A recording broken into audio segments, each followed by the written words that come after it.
Bayfield here, and yes, Sonic Waffle is back.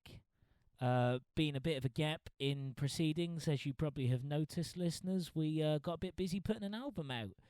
We did that. That was a nice bit of fun. But back to it with the Waffle now. So next episode is one of the busiest, most hardworking, and fucking nicest people in drum and bass. MC Visionobi, also known as my mate Rich from The Office. Rich has been a friend of mine for quite some time. We've worked together at Drum and Bass Arena, essentially, for a good few years. And I hadn't seen Rich in ages, so I said, come on down, we'll do the podcast. But I thought it'd make more sense if me and him caught up on a personal level first, so that we didn't kind of just clog up the episode of the podcast with all of our back and forth. But, of course, as all best plans tend to go, it went up Shit's Creek, and we got really smashed in the pub pre-podcast, continued drinking throughout the podcast, and as such inevitably ended up talking about everything from drum and bass and dubstep and how we got started in the music industry to Star Wars and Brexit. Yes, the B word. We hit a bit of that.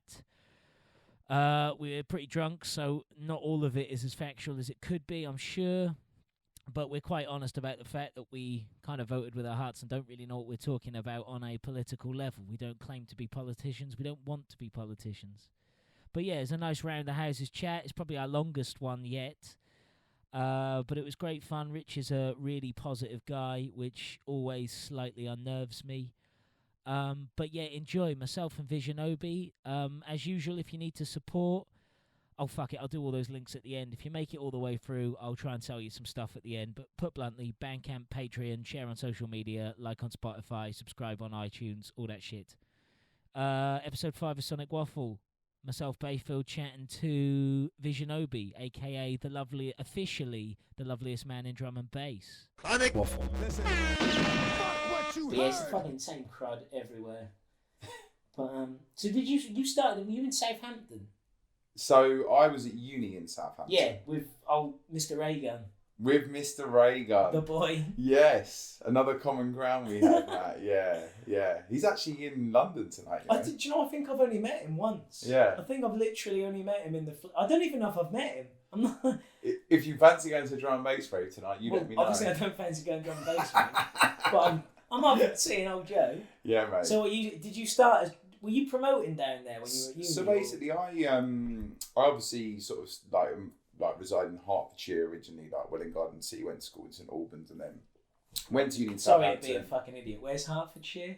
Is Just that north of London. Yeah, that weird. Yeah, Yeah, that dead zone. It's the one that everyone in London goes, oh, you're from Hertfordshire, like Yeah. you're some sort of posh boy. Like You're not sort from of- London, but you're not from the Midlands. You're in that grey strip across the middle. Hearts, beds, and bucks. So they call Yeah, it the three. Yeah, I know them all, but I don't really know where they are. Yeah. I'm just sort of aware they exist. It's kind of an odd one, isn't it? It's like that sort of Bermuda Triangle, effectively, just north of London, of shit counties. North London, Bermuda. Yeah.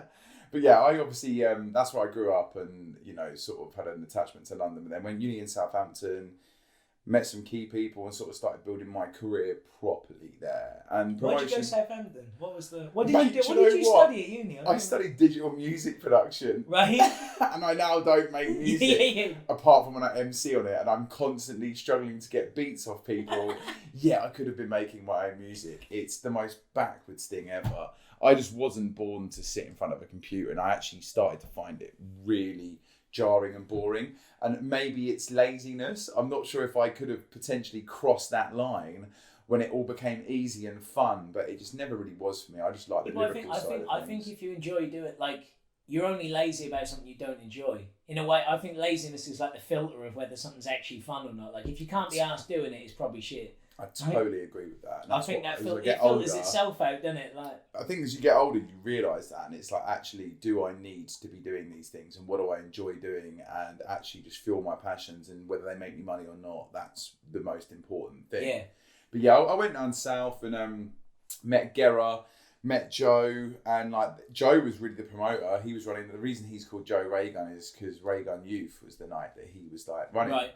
With a guy called Steve, I think his name was, and that was like the first sort of bookings we got, and then we became friends. We all lived together, and we started a good little crew down there and made a little scene out of it. Sort of a headsy kind of scene. So fighting the losing years, battle. What era was this?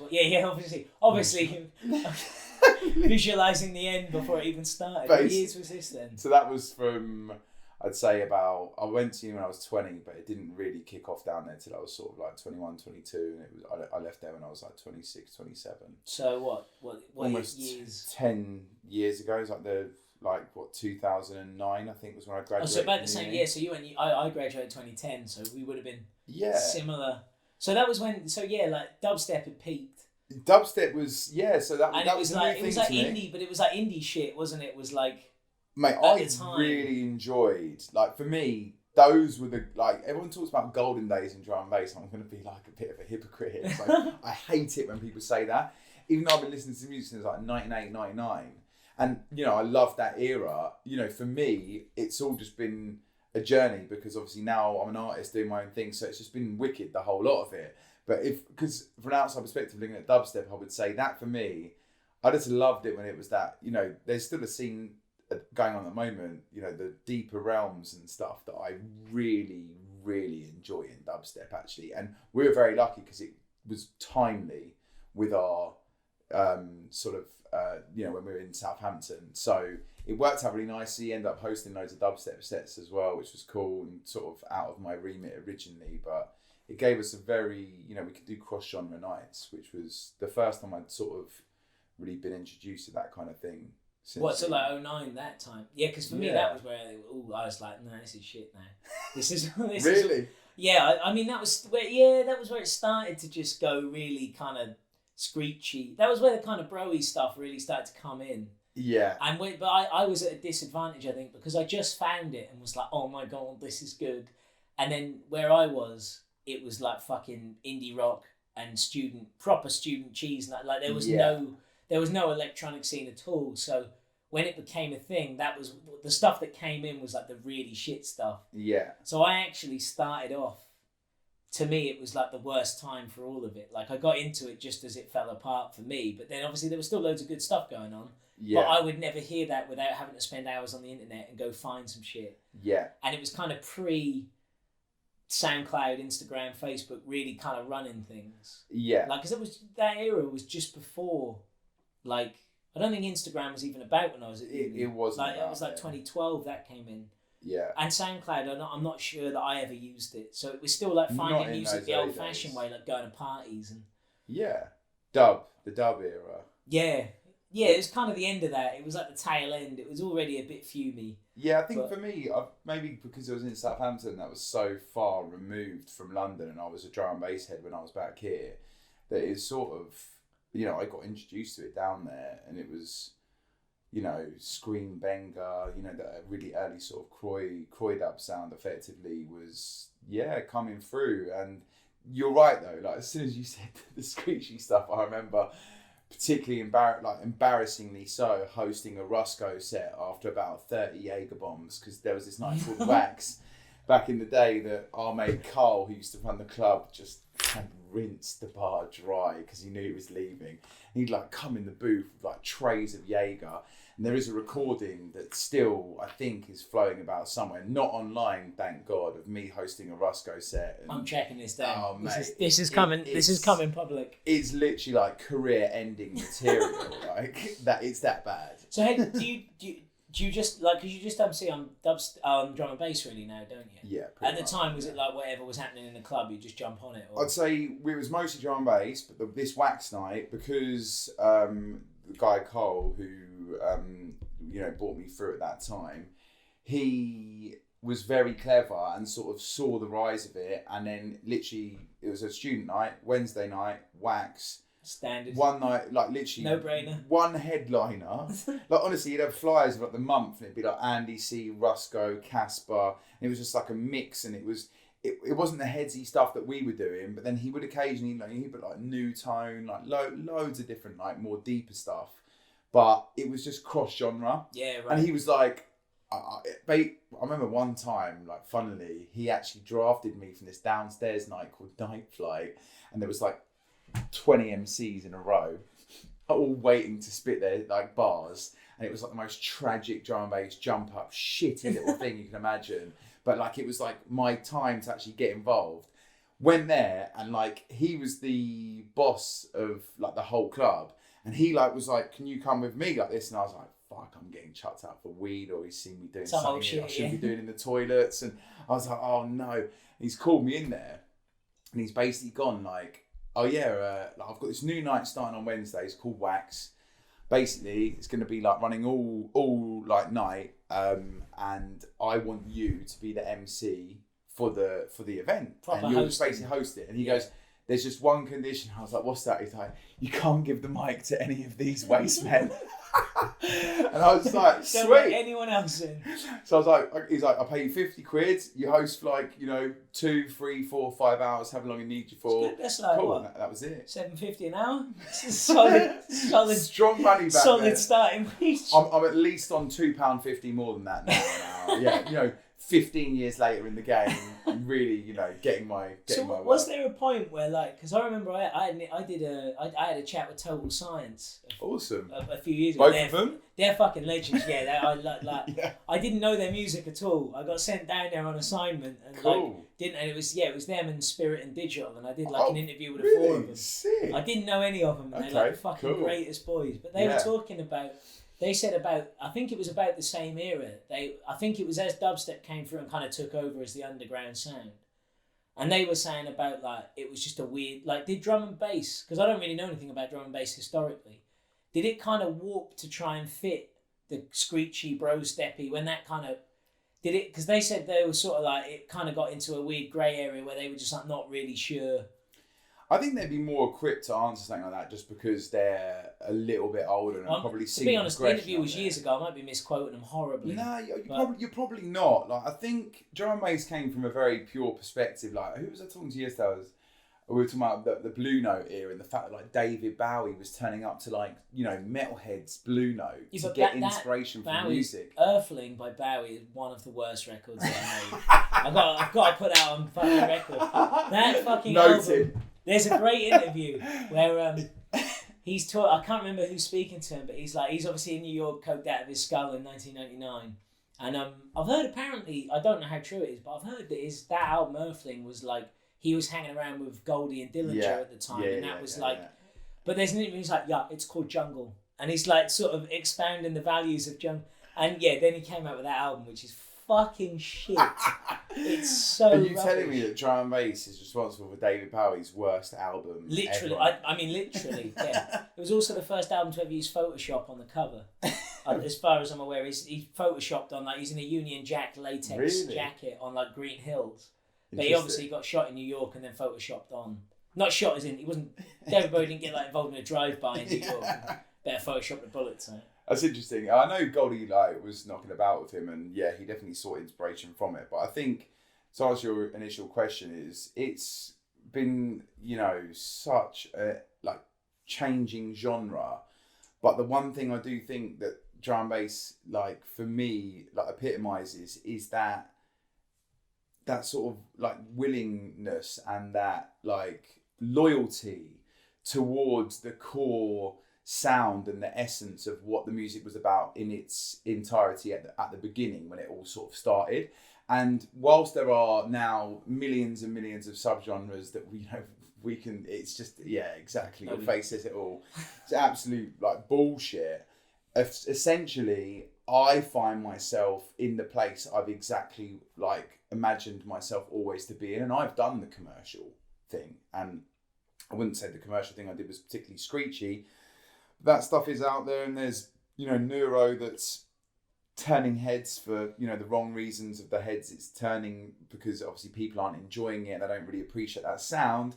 And there's always is neuro the really fiddly stuff. It's really the hard, proper heavy techie, kicks and hard. Loads of just tons of little things tucked in. But there was an era of neuro that I remember that was I saw it as a beautiful genre of music, but I think what you're pointing at is it's just how loud can we make our music? It's the same as all these genres. It becomes an arms race. Yes. It's the same with dubstep. Once the people cottoned onto the wob wob or whatever you call it, it became a who can make the biggest ridiculous And yeah, it just becomes like arms race territory. So Yeah. who's like a top neuro? I'd say like Mephius at the moment. Right. But I really, and like always, the most obvious one would be like Noisia. Right, okay, But so that's okay. I'd say they were like kind of like patented their own like sound with it, but I've done it. You know, there's no denying the talent in the production, and you know, there's certain bits of it that are for me, but then there's certain bits that aren't for me. I think it's just about having that level of acceptance and realizing, you know, detaching your ego from it and realizing not all music is for you.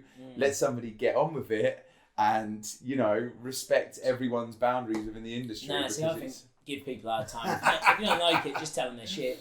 Like, you know, like Earthling by Bowie, it's shit. I hate all this. Oh, he's a shapeshifter. It's like, nah.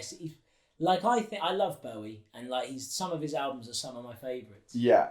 But then when people are like, oh, he's a musical chameleon, I'm like, well, no, I think you're kind of just jumping on bandwagons. Like, you're basically a male Madonna. Like, some of it is crap.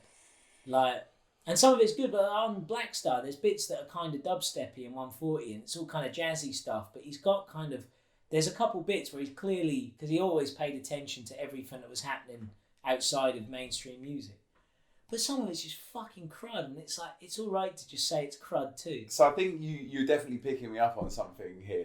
You're a nice person? Well, no, 'cause I'm going to go on Raw in a second. It's just, yeah! I think within my genre, I'm just like so thankful and so happy to be doing my just happy to be at work. Yeah, that I'm like, you know what, everyone just crack on, it's all for the greater good of the scene, yada yada yada. It might be a bit cliche if you like, but that is actually genuinely how I look at it, because I just love the music, I love what it represents, the individuality, the, you know, like just the expression of it and the beauty of it just is so personal to me that I think if someone else is enjoying that, then great.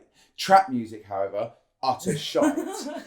What is in trap? Is in like, I don't know. Like noisy, weird American EDM trap, or like trap as in like US rap music, right? With a certain like so sound to it. The stuff without the rap, ironically, I can probably deal with more. Good. I'm glad you said that. Yeah. Because this is my argument.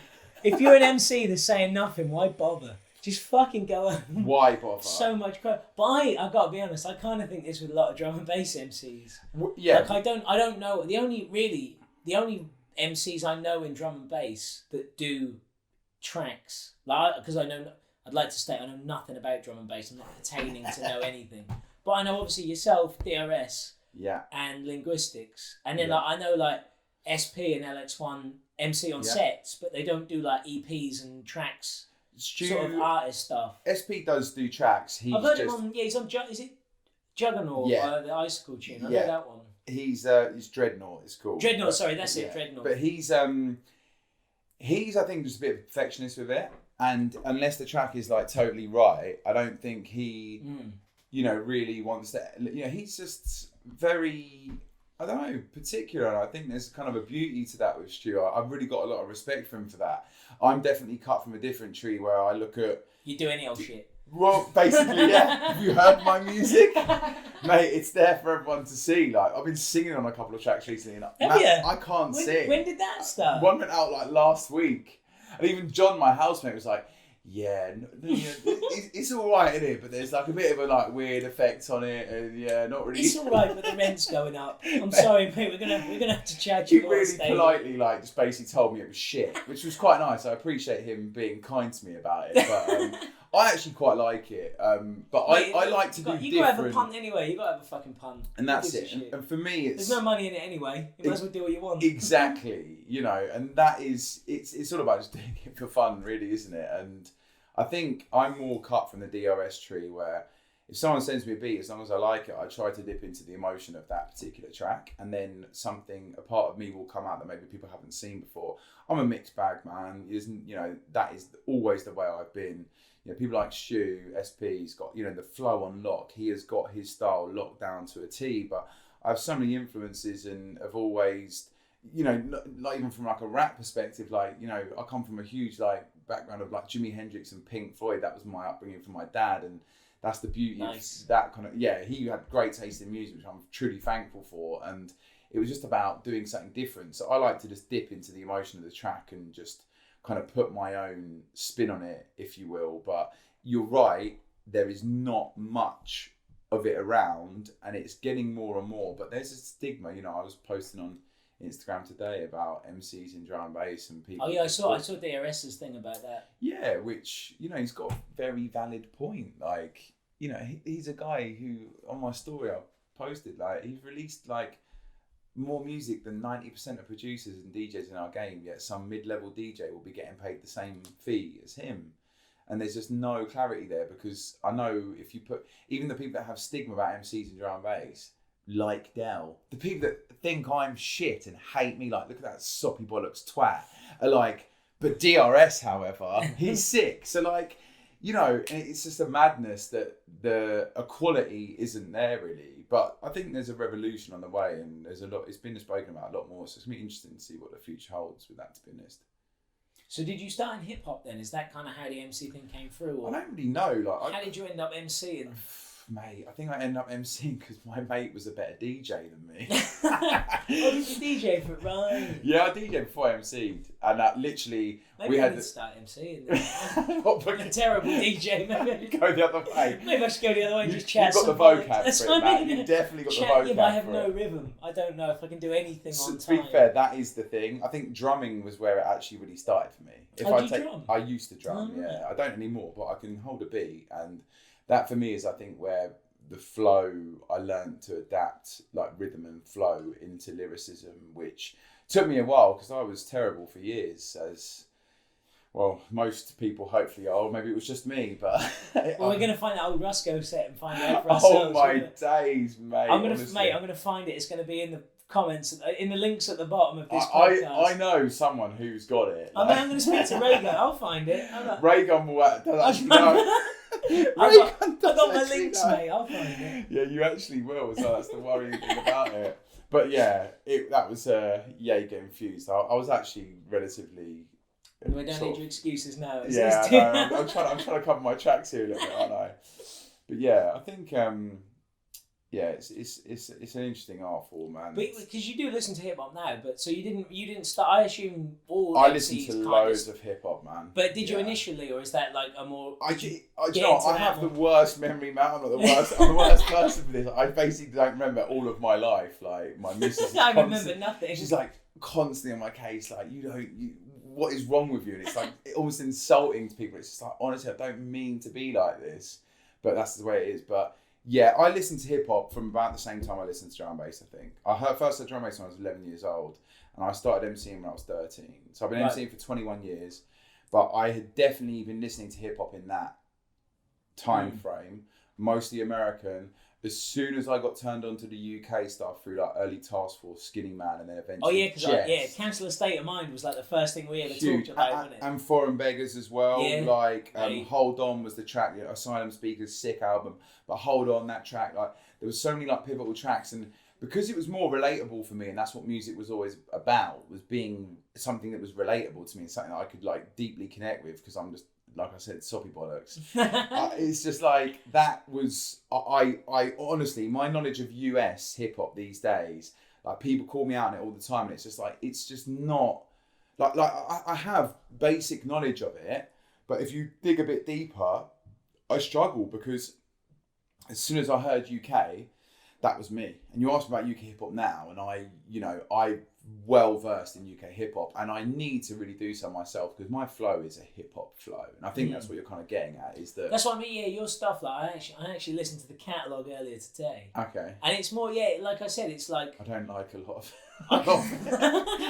as any like true creative. Yeah, Stan. It's all shit, mate. But I thought it was all shit too. No, I That's didn't. not a surprise. Yes, you did. No, I didn't. There was one good one that I can't remember the name of. Please tell me it was Butterfly Effect. Oh no, I wasn't paying attention. But no, like I mean, like to me, like as like MCs and drum and bass and dubstep, the same really. Like it was always more that's a live thing for keeping the dance going. Like it wasn't like your stuff seems to be more like an EP, like listening music. I'd say my last EP on Dispatch, I didn't do that to be listening music. Yeah. No, to be honest, no, you can plug your shit, it's mate. one of those ones that I look back on, and I it's not my best work. But the whole reason is Dispatch is a label that really releases rolling drum and bass music for dance floors. So they're like 16-bar hooks, and that's just what it is, because story time in a rave has been very, very difficult for MCs from day dot because it wasn't the initial game plan. It was about the hype. It was about the energy. Yeah, it was just cheer. Yeah. Have a lovely time, gas music. Which is great. And, you know, like GQ is the like top don of stuff like that. And he was an influence for me like to getting good at being a host, because I was a shit host. I was like a guy who would literally go to the front of the stage, like would hide at the back of the stage with his eyes closed, looking at the floor, spitting deep and meaningfuls to essentially nobody. Yeah. 100 people that have done too much ketamine. Yeah. Basically, that No one's asked, mate. Yeah. And it's like, I suppose the change that's going on now is that more and more releases, and like more and more people releasing music, and you know, DRS again, like, is the guy that's top of the game for that, has just flipped it and he's made it a hip hop thing. And he's a big, you know, he's just done a hip hop album that is like, you know, a beautiful like piece of work. When was that? Yeah, from the deep, really recently, man. Oh right, yeah, I've totally missed that. Mate, it's wicked, man. You'll really like it. Like proper emotive. Just the thing that I love about Del more than anything, and the thing that I think me and him have in common, and we've like spoken about this, is just like, it's just this raw honesty of, you know, I'm gonna talk about my flaws. And, you know, you can call me out on them or connect with them or whatever you want to do with them, but I'm just going to be... But they're there anyway. It's non-negotiable. Yeah. And that is, you know, that's the change that is now happening, and the adaptation that is going on that is, you know, it's a really good time, I think. And more people are listening. It's almost becoming like a bit more hip-hop-esque. Like people are coming for the MC. Like I've seen it more in messages I receive. People talking to me at raves. You know, they're coming for the MC because there is that side of drum and bass where it is really a hip hop lyrical art form that is not double time. I was going to do a really embarrassing like Buddha maneuver then that I used to do when I was like 12 years old. But yeah, like that kind of different style, not to par off that style, because it has a beautiful place in drum and bass as well, because it rolls with the flow and people love that and they connect with it. That's cool. But this more conscious side, I feel there's a lot of, you know, it's gaining weight at the moment. I wonder, it's one of those things. I wonder if that's like, because it seems now live kind of events, raves, they're not dead, but they're fucking dying on their ass. Yeah. Like largely it's got so difficult to do a rave, so now it's like you either sit at home on Spotify and listen to music, or you go to a festival where it's obviously play the hits, straight bangers, you know, which is where you need your kind of double time rave MC. Yeah. But it's now, it's kind of, I don't know, I've found it a little bit just in what I consume. It's become more polarised because I don't really go to festivals as a punter anymore because, you know, it sort of becomes like your weekend off, you're still at work. Yes. But it's like you're either at a festival or you're at home listening to Spotify whilst you're doing some other shit, get down the gym, running, cooking, whatever shit. Yeah. And it's like, it's almost like the middle like rave culture is almost not necessary anymore. It's like you either consume at home where you might want more introspective and deeper stuff and more like cohesive album projects or playlists. Yeah. And then you're at festivals where you're just obviously doing 60 minutes of bangers, and it's like the middle's been squeezed out. I feel that a bit at the minute. I think that's a really interesting point actually. I'm quite positive about not that whole you're quite positive about everything. Yeah, but not that doesn't count. Not that whole context you spoke of, but just the part of the Spotify side of things and people actually listening to conscious drum and bass. That's a big thing at the moment. And yeah, you can't really make money off streams unless you start hitting, you know, the millions. But at the same time, your music is getting out there and people are listening to it. Obviously, there's the flip of that, like you said, and the rave culture, it's not the core essence of what it used to be, but there are still pockets of that about.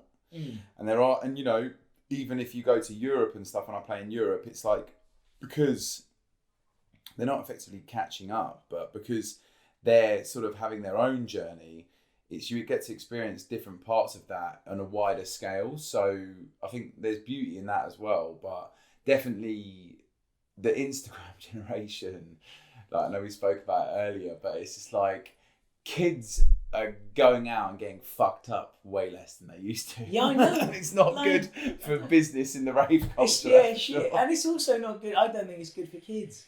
Like, it's not any healthier. It's like now it's really, I mean, I'm not saying it's cool to go get fucking horribly fucked up because you haven't dealt with your issues for 20 years and like you just put it all into cocaine and whatever. But I don't know. I just when you see kids being like, yeah, at the smoothie bar with the gang, and it's like I don't know.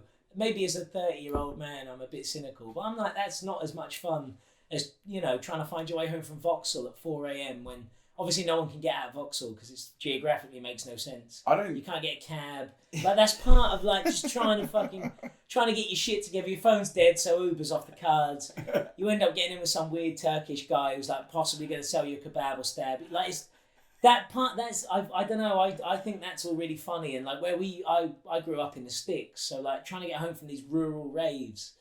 That was all like really shit but funny. Like you'd have a 4-hour walk. An adventure. Yeah, like, we walked home from a thing once. It took like 4.5 hours. And we bought like 10 beers from a petrol station, and it ended with us dressing a bit of roadkill in a hoodie and like making it dance. Just because we were so like, as you do. Yeah, we've just been you've been on the road for 4 hours. You're a bit delirious. You'd had loads of booze. And so with the thing you picked up. And I just he'd had more than a skin. But I just feel like sitting at home on Instagram, being like we're having a mad night. We've all had a dab of MD and we've got Spotify on. Yeah, I'm a bit like I don't know if that's the same shit. No, it's not. Like, I always had time for those. And there's less money nights. in that. Like I like a night in too, but no one gets paid off a night in except your drug dealer. Yeah, that's the sad truth of it. Like, yeah, I think from my perspective, it would be more that I think those raving moments when you're stripped bare, regardless of drugs you've taken or what's going on, why are you getting naked if you haven't done drugs? How does that even come about in a rave? Especially from an emotional perspective. That's what I'm saying. If you're just having a really hard time, why are you getting naked in the middle of a club? Maybe you should be at home. Maybe, yeah.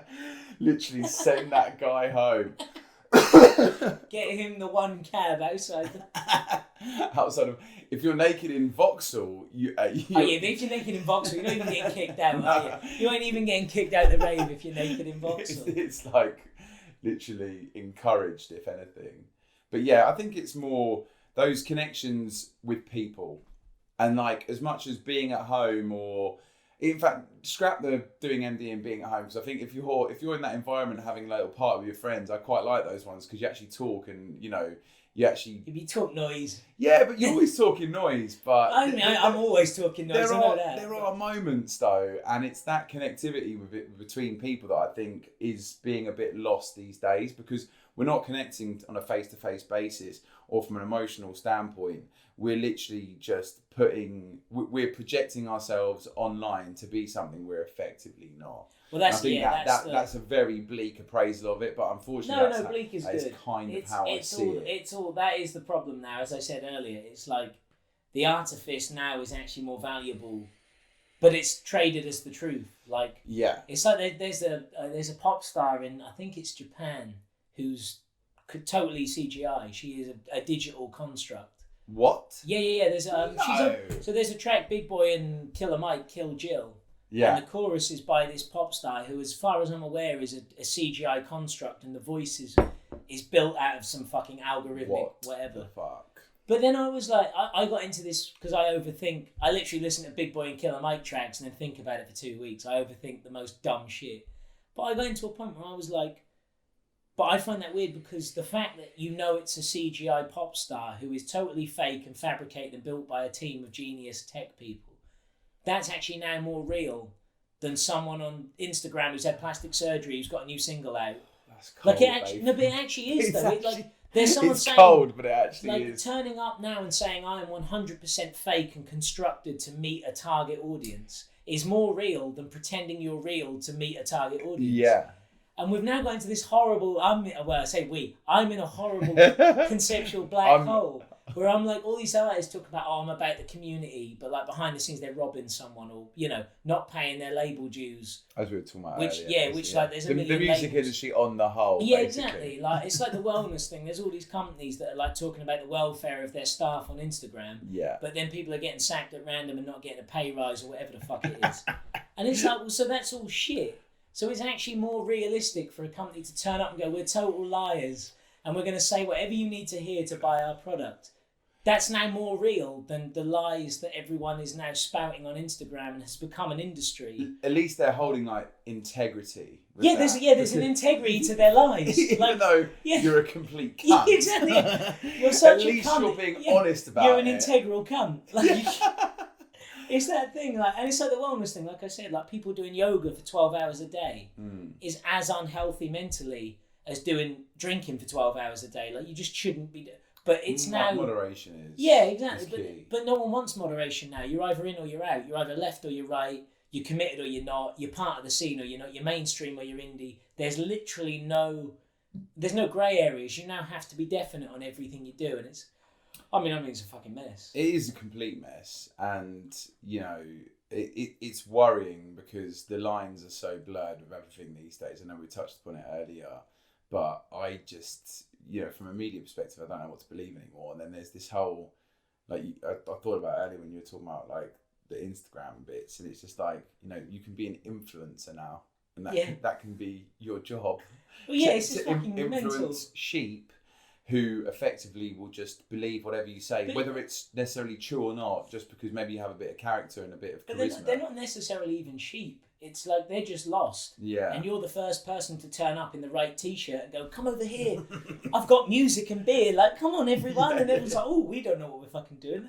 And so it's not even the people that follow it's fault. Like, I think the sheep thing's a little bit not offensive, but I think it's a bit disrespectful. It definitely was a bit offensive, yeah. So many people are like lost generally. Like, I don't know what I'm fucking doing.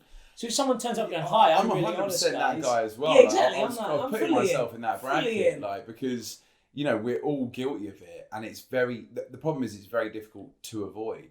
You can't avoid it. It's in your face. And as well, like we were saying, we keep talking about shit we didn't talk about on air, which is obviously great for a podcast.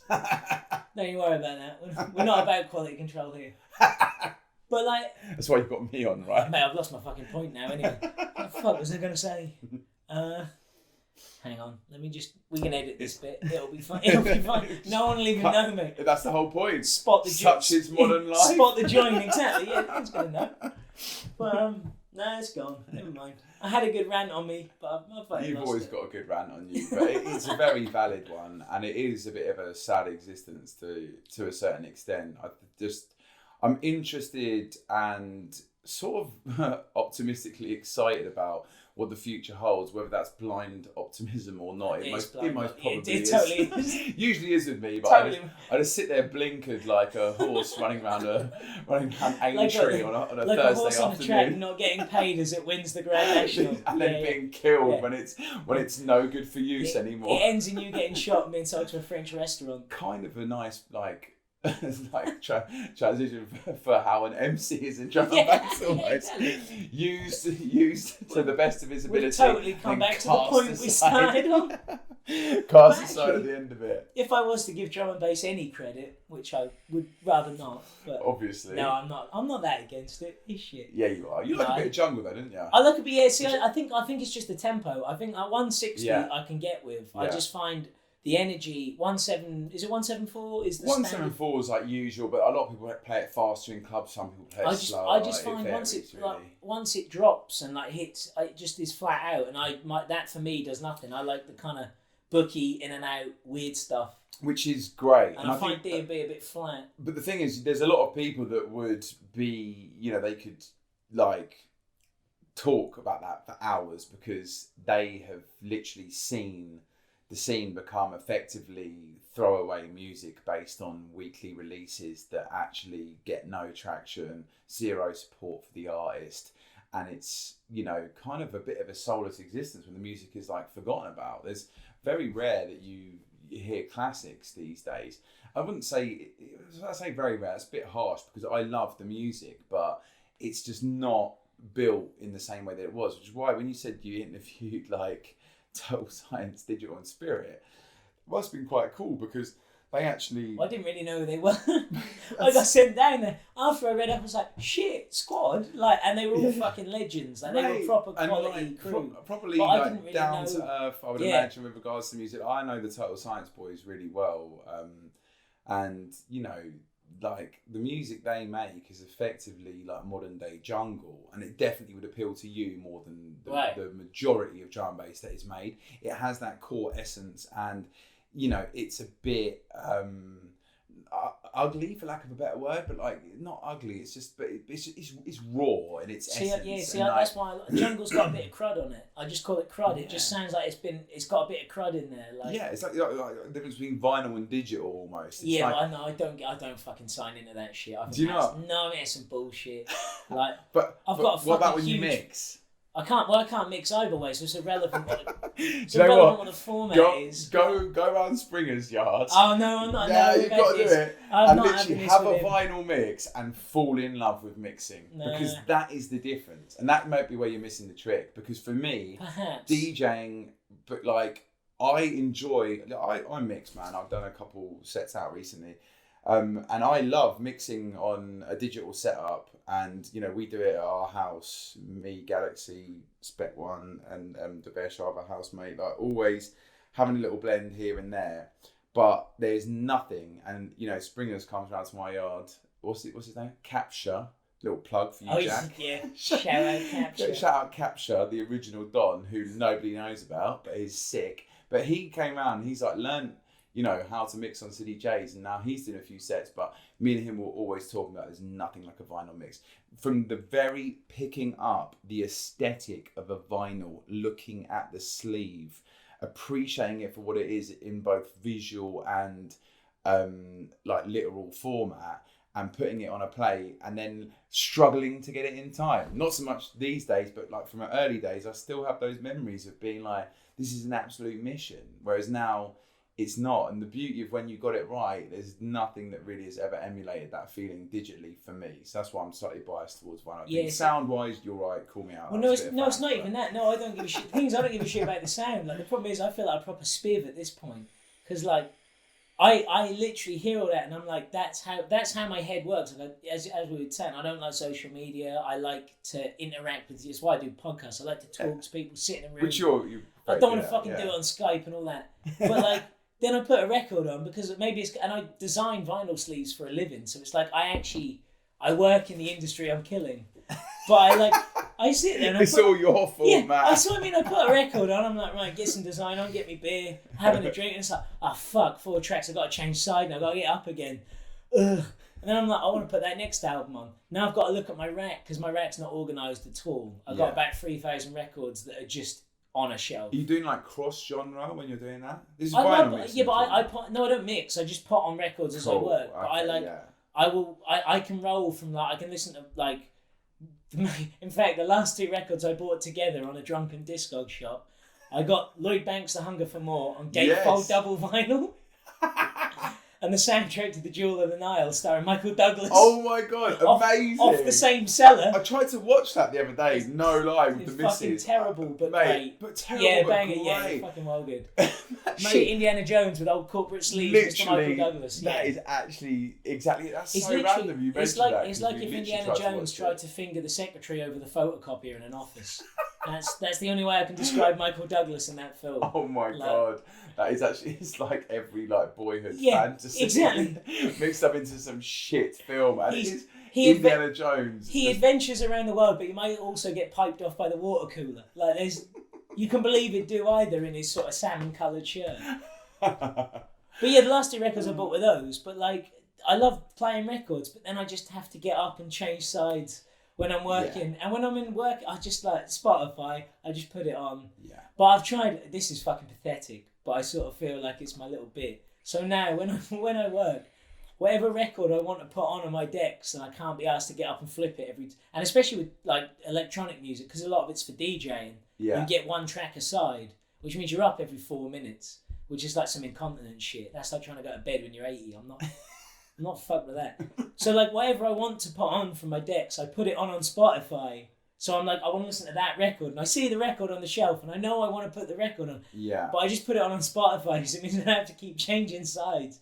Yeah. And I complain about Spotify on every level, like the payment plan. The payment thing needs addressing. Mate, it's fucking abysmal. But then I also just go, it's just going to be easier because I've got shit to do. Yeah, I'm exactly the same. Like I've had numerous conversations about, you know, the pay ratio and but you just can't question the usability. I It's know, there. that's the problem, And, like, isn't it? The convenience just trumps everything. Yeah, but I think in the long run, I'm just hoping that it levels itself out. And like you said, maybe I am blindly. I mean, yeah, you're an idiot. It's not getting any better, mate. But like, I just think, I don't know, exposure-wise, I'd like to think that I've had more people sort of be brought into my musical fold. Oh, because they can actually through find the realms of it. Spotify. And whether that's the case or not, I'm not entirely sure, because the majority of people that I get like messages off will be like, oh yeah, that was a sick rave, like smashed it. So or whatever. yeah, so that's. But drum and bass again, it's a weird one. Like something I do really admire about D&B from as an outsider. I don't know if it's true, but it's like,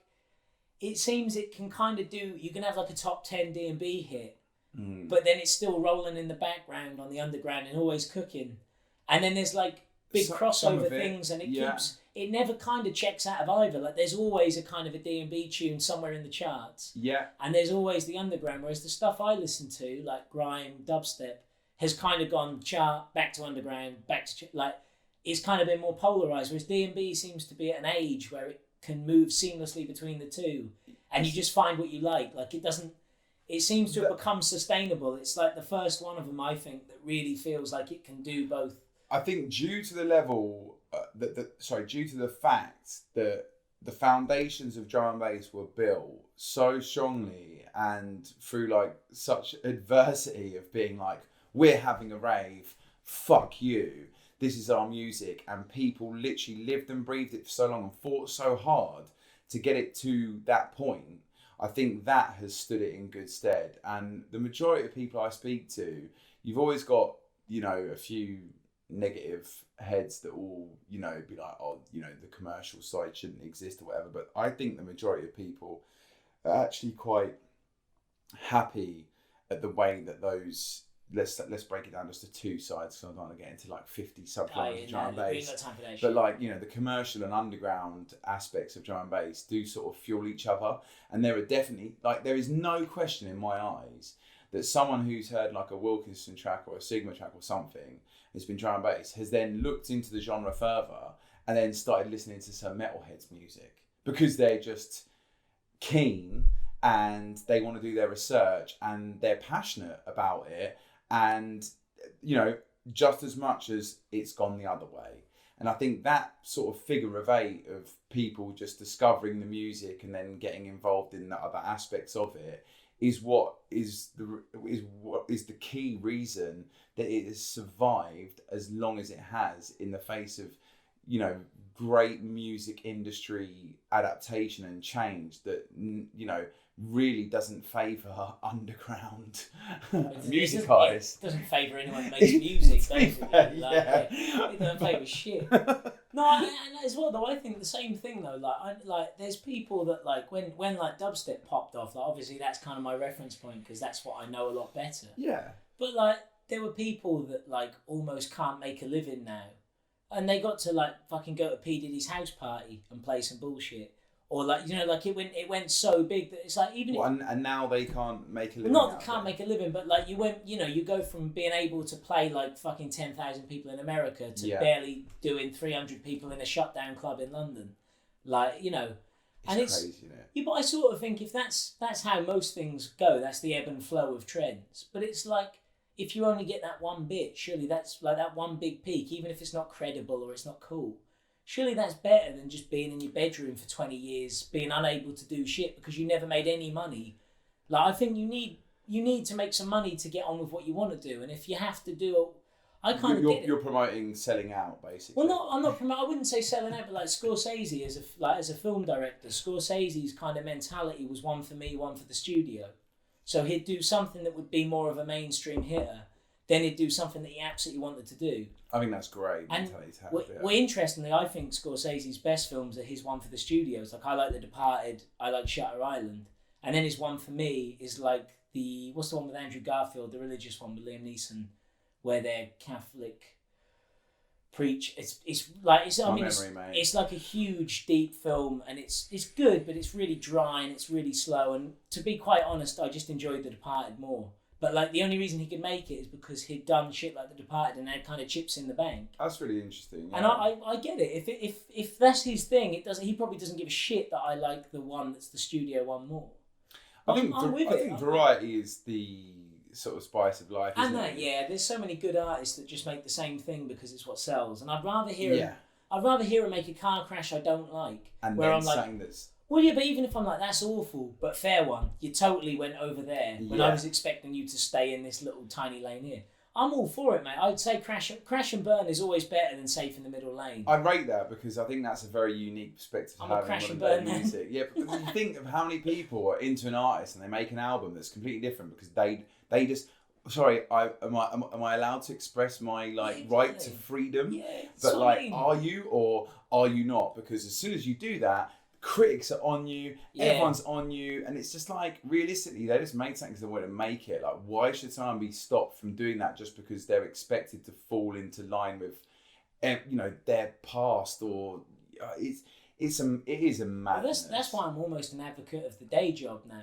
Because if you get a day job that's not your music. Don't tell me that now, mate. It's bad timing. It's a sensitive subject. Uh-oh. I Sorry. haven't got one. We can trim this out, it's fine.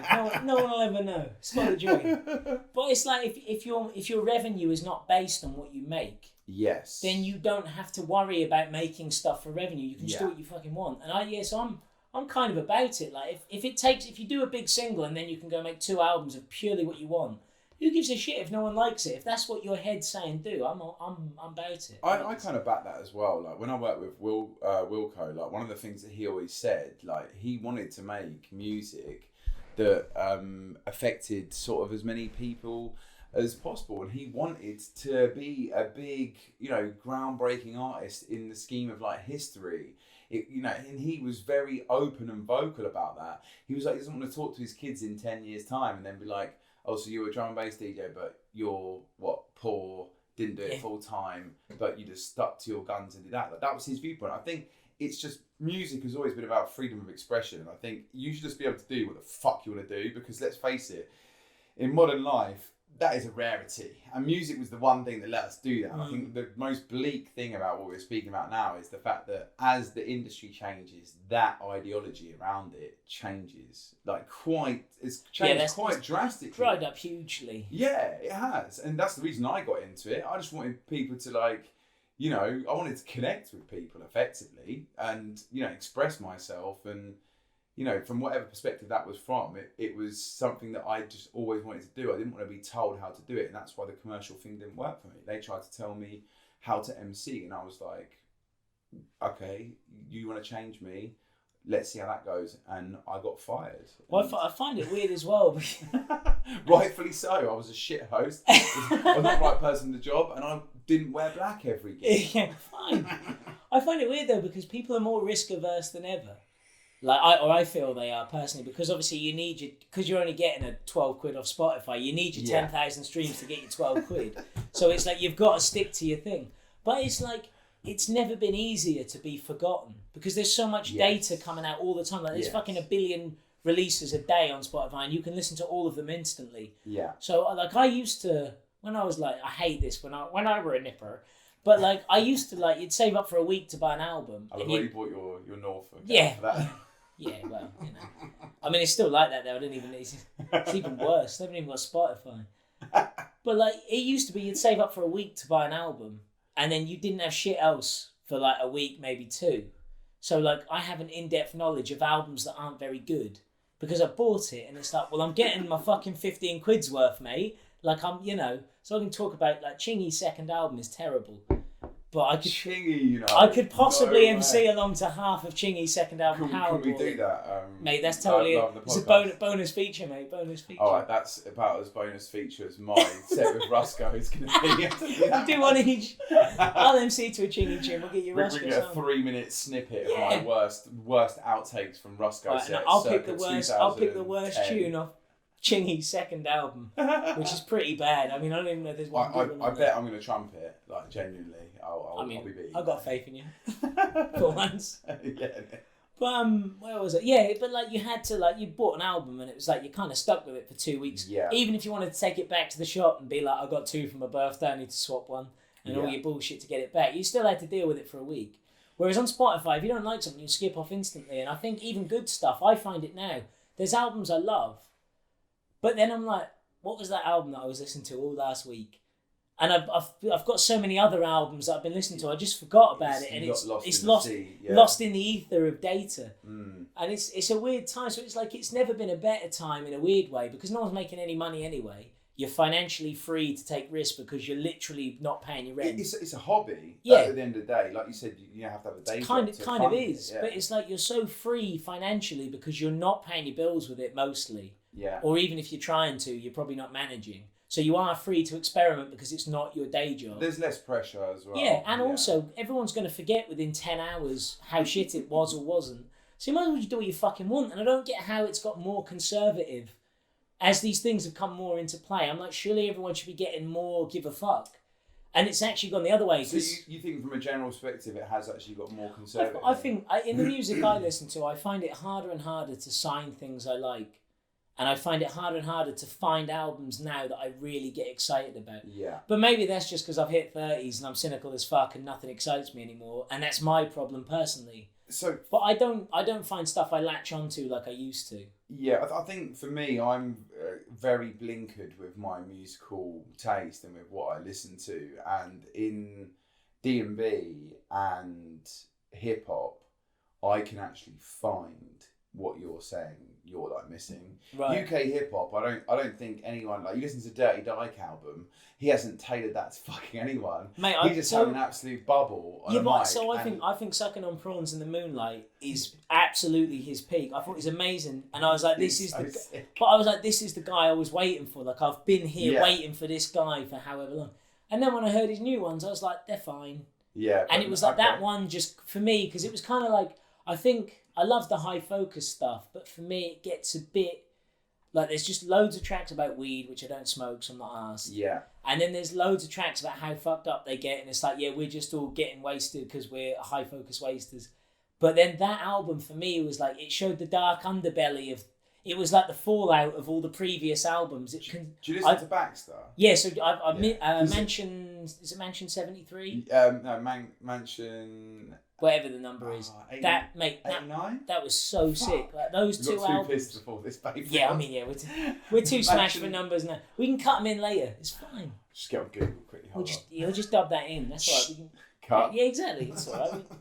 Mansion 38. Didn't even need Google. There you go. Yes. Yeah, that's a great record, man. Those two are like, and I really like Monkey. You know, went to Asia to record that album. Yeah, because that's where what's his name studio is, isn't it? Who? Not Pete Cat, the producer. Oh, fuck, we're too drunk for this. Yeah. So I'll dub it over. It'll sound like I know what I'm talking about. Anyway, pretty sure whoever it is they record with has a studio out in Thailand. I'm sure that's. I didn't actually know that. Yeah, I'm sure that's where his station is, and that's why they all record out there. I'm sure that's what it is. It's not Chemo, is it? Yeah, I think it is. I think he's got. I think he lives out in Thailand. Oh, I didn't know that. I might have just made that up. That might be fucking rubbish. Mate, I don't doubt your knowledge on this sort of stuff, but yeah, you probably should. Probably should. This is what we come back and record. Yeah, go on. Just leave it rolling. I'll just come back. Chop that out and all. He's a professional marker. Yeah, Mansion 38 is sick. Mate, so good. All of his stuff for me, yeah, he's become a sort of more recent influence, but I'm not sure if he's directly influenced me. It was just, I find a lot of my influences these days are just people that I just connect with because they're doing a similar thing to what I'm doing. I think the vulnerability in his music is bleakly beautiful. That's what I was saying. Like, it's so fucked up and bleak. That's why I like Sucking on Prawns. It's like it takes all of his because like he's got all the like Return of the Twat, all them tunes where he's like drunk twat. But Sucking on Prawns is like he's still the twat, but he's not quite confident that that's how he should be. And it's got a softer, there's a slight front to it. Yeah, there's a total downside to it all, which I like that. I connect with that more. I think, and Mansion had the same thing. That kind of like, it's kind of cocky. Yeah, so we ate them whole. Yeah, that's good actually. Yeah, that for me is game-changingly good. I'm now on a Mad Dabbler hype because he's the post opposite to anything. Like, I can't be funny on a mic. It's just not in my remit. Like, I don't. It's not the way that I MC, or I'm just always about deepness, and like I said, it's just that soppy bollocks kind of shit. Where Dad was like, "Fuck that." Yeah, exactly. He's like, let's just talk about absolute jargon, jokes, bullshit, because we're all taking life too seriously. And I honestly, at the moment, I am rinsing Dabbler like all the time. I think Monkeyville's one of those great albums. Mate, I think the whole thing front to back. The videos are like, it's like being racist towards his heritage. Like, that he's thing got you it all showed in me there. of him doing the Wimbledon commentary. Oh. I'd never seen that, and when you showed me that, I thought that was I thought that was fucking brilliant. Like, he's gold, man. Like, he's he's really because obviously he's like part of Problem Child with Illa and Double Edge. Double Edge, yeah. But like before that, like I always knew him because that was kind of where I came in. Like UK rap was where when I first got into hip hop, I kind of obviously I came in via US stuff like everyone, but I very quickly found I found Roll Deep just as In at the Deep End come out. So Dizzy Rascal's first album, I remember that coming out. Yeah. Like Game changer. Still my favourite of his. But where I was, I was getting like abused. I was getting called a wigger because I listened to like where I am was like, mate. So just to confirm, the school I went to, there was one black kid, one Chinese kid, 2 Indian people, and everyone else was white. Like where I'm from is the whitest, most rural area. So me listening to hip hop was like just beyond comprehension. Yeah, and I used to get so much shit for it. Like, yes, Bayfield. Yeah, no, it's fine. Flying the ethnical flag. Well, I just didn't give. I just thought it was good. I was like, who gives a fuck? Like, who cares? But then it's like fine to listen to Jimi Hendrix. But rap music is bullshit. It's weird, isn't it? And but again, it's like where I'm from. There's a really weird. It's horribly, like I said, statistically the third most Brexit town in Britain. Really? Just as a side, not saying that's anything to do with it. I'm just saying. But just gotta get onto that. But like, I've literally sat in pubs where people have sat and been really disgustingly fucking racist, and you're like, do you want to shut up with your fucking shit? And then they go put Bob Marley on the jukebox and spend the whole afternoon listening to reggae. Delusional, yeah. Yeah, but it's like they don't even make the connection because they've never seen anyone from a culture outside of white rural Britain. It's almost like they don't equate these things. It's like they're separate. But yeah, so when I was getting I got in like early grime, and I don't really know how I did. And I've thought about this before because we didn't have the internet at the time. I don't really know how I kind of just got into hip hop and stuff like that because there was not really anything to feed it in. I didn't know anyone that liked it. None of my mates liked it. I just kind of found it, and then that was all I listened to for so long. Wicked. But I got into so I came in on like the really early Roll Deep stuff. And, all the early UK stuff. But when I found out, I was like, this makes more sense to my ears. Like, as much as I love the over-the-top, flamboyant US shit, like, when it was like fucking Dipset. Has a place, 100%. Yeah, but like, the UK stuff I got more and a lot of it had the deadpan humour and the kind of... Because America's all about saying how good you are at all times, whereas UK hip-hop's kind of built on being a bit like, we're shit, but we're still doing it. Like, cussing ourselves off, like... Because they couldn't floss. Brilliant sarcasm. Yeah, the point was like, we're broke, but we're still doing it. So all that early shit, that was kind of... So yeah, I agree, it's like... For me, like, my biggest influence in UK hip-hop was Jest. And if I was going to say... Like, I'll always say, like, DOS is a more recent influence, but I think recent influences, they didn't directly sort of tailor or affect my journey because I was already doing what I wanted to be doing and I was already expressing myself in a way I wanted to express myself. Just, however, the way that he did things and just the intricacy with his metaphors and the vague, the depth to how like vague he could be, but it could then be interpreted in like many different ways. Like I will 100%, that's a testament to Jess, because I will try to write things that are I hope cleverly vague enough that somebody will interpret it in a particular way, but someone else will be thinking I'm talking about something totally different, so that the bar becomes personalised to the person listening to it, because that was what it was always about for me.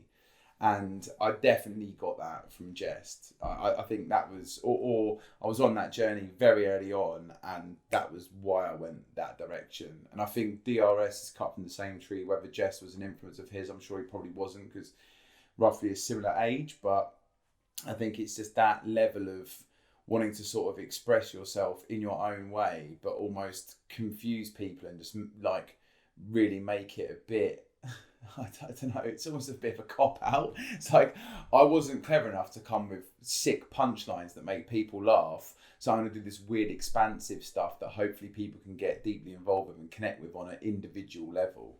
Yeah, but that's interesting, because that's like, there's similar in like folk music, like things like Neil Young is really, his stuff is like, lyrically it does make sense, but it's not specific. It's very poetic, but it doesn't necessarily have an obvious meaning. And then the amount of discussions I've seen, Nick Cave is a similar kind of writer, where you look on a thread on like Lyric Genius or some shit, and the amount of different opinions of what it means. Wow. And it's vague enough that everyone can attach to it on their own level. Like that's a skill beyond being literal. Like, yeah, that's kind of why I hate political rap.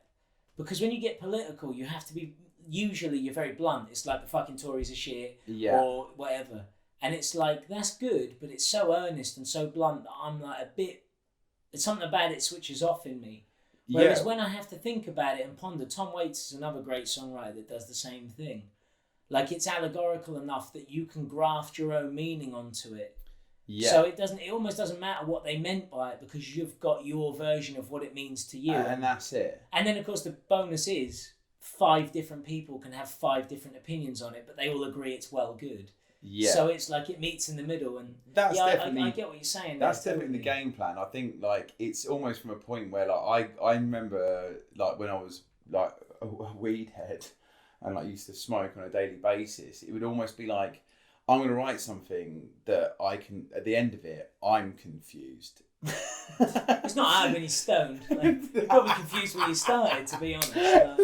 Literally, there was no progression. I was like, started, middled, and ended exactly the same way. Smash this. Hang on, this is just my shopping list. No, I'm not. Looking at it sober, going, oh shit, I did it again. You've just written all the flavours. You've just written all the flavours of McCoy's. No. But now that I'm sober, it's okay to do that, and it's meaningful, and there's obviously hidden context behind it. It's clever. But when I was stoned, that's coming. But free word association is coming back as a kind of a therapy method of just writing. You just sit and write whatever comes. That's become and like it was always a therapy, but it's become a thing again because. It's a Shakespearean thing for me, really. Like I'm not claiming to be fucking.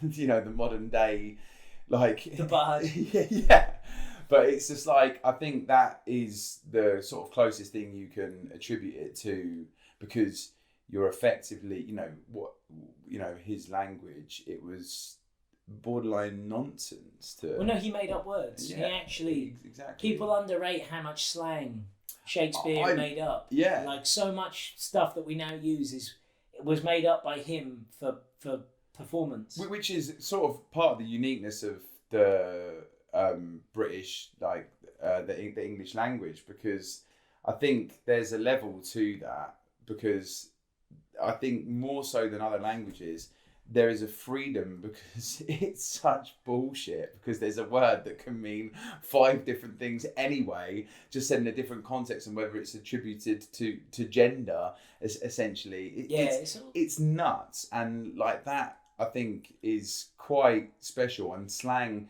and Cockney rhyming slang, or the differences in accents of north, south, east, west, kind of land us in this quite awesome place of there's freedom, and it all just effectively is either bullshit or it's making some sort of nonsense.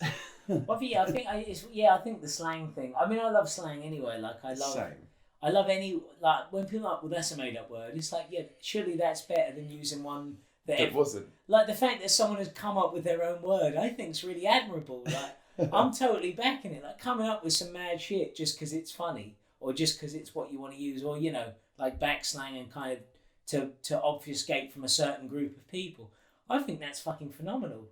I was obsessed with it as a kid, and I still am. I'm the only like 34-year-old man, effectively, who is still being a boy and using, you know, these like words from my friendship circle. I should say, I'm not the only one, but like my mates that I went to school with, like, you know, it was there from day dot. But I still, you know, I'm friends with these guys, and they just still find it hilarious that I find everything long. I mean, it's weird because as well, like obviously where I'm from, like rural Norfolk. That must have been an interesting one. But there's so much slang that like there's so much slang, and it's like I don't know if it's a kind of like inner city language. It's a fear of outsiders, and it's like you make a language to kind of, if you know what you're talking about, you know they're from around here, and it's that kind of local. Yeah. But yeah, like ladybirds. It's a bit pack mentality, isn't it? Yeah, some of it's quite negative, but then it's like the words themselves are so fucking good. Yeah. Like, you know, like ladybirds are called Bishy Barnabys. That's the Norfolk term for a ladybird, is Bishy Barnaby. Why? So there's a really long... So I want to hear it. So my partner's just named her photography company Bishy Barnaby. That's how I know this. No way. So it's Bishy Barnaby that much photo. of a thing. That's how local it is. But it's like... Oh, Charlotte. I think exactly. I think she was telling me one of the key bishops of Norfolk was Bishop Barnaby, or something along those lines, and it became an and then like it got somehow that got grafted onto ladybirds or some shit. Chinese whispers, sort but of. Like and it's like we have the horribly derogatory term for like women that are up for it. We call them a goer. But a goer is a horse that will fucking run until it falls over and dies. That's the original goer term. Where it comes from, okay. So like a goer was a horse that was like, will it win? It's a goer. As in it'll go past the finish line and then just fucking run until his legs fall off. So it became like a horrible... But then there's something about it. Like when you're like, what's a goer? You're like, oh no. But it's funny, but I can't explain it. Yeah. But there's so much, local slang is... And a hoss. So a hoss is like a really reliable horse. If it's a hoss, it's like... The hoss is your most... So if someone's a hoss, they're like fully reliable. You can trust them to be on time, back you up. Anything you need, they're a hoss. I thought you were going to go a different way with that. No, that's what I mean. But a hoss is just like a solid person. It's like, all right, hoss. If someone says you're a hoss...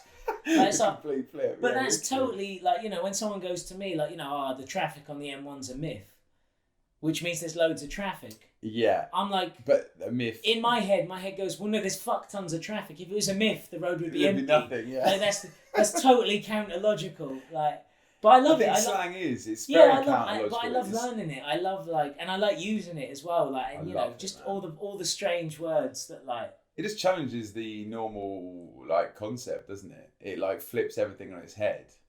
But the thing is, often, not always. But the thing is, though, it's like people are like, oh, you slang's for like fucking scumbags or rappers or like, you know, ignorant people, whatever it is, poor people. There's always like some snobbery to slang. But then there's people running around going, yeah, I'm a digital influencer. And it's like, yeah, that's slang as well. Like just because you've branded it up and put some money on it, doesn't mean it's not fucking slang. You've made up some bullshit words that mean nothing, and you're now dishing them out to prove you're in a separate class to someone else.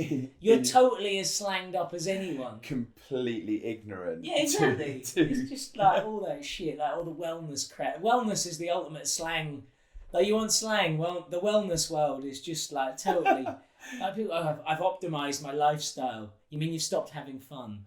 Like there's all this shit. And then projected that onto like thousands of other people in order to make them feel bad for their exactly. Unfortunately, someone paid you 10 grand to say you optimised your wellness or some shit, and like the morning gratitudes. It's like I hate the gratitude shit on Instagram. It's like gratitudes. I've written down 3 things I'm grateful for today. It's like I'm grateful I'm breathing. I'm grateful I've had a latte, and I'm grateful I'm now off to yoga. And it's like, we're going to talk about the slaughter in Burma, or no? We're just gonna do our 3 gratitudes and crack on. Gonna wash over that quickly. But it's all that like all that language is just to obfuscate how shit stuff's got elsewhere. Like the slang used to be a negative, and if you did slang, you were like on, you know, you were underclass, you were in the ghetto, you made up these code languages so the police couldn't catch you. Yeah. And now slang's just become a thing you can sell on Instagram to fucking Hypebeast or whoever.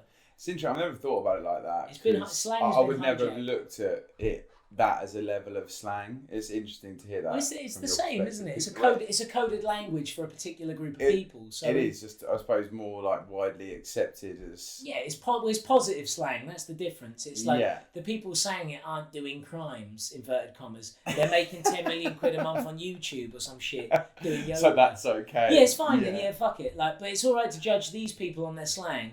But these slang people do yoga, so don't worry about it. That's good slang. Fucking crud. Yes, man. Anyway, we've wandered well off topic there. That's all right.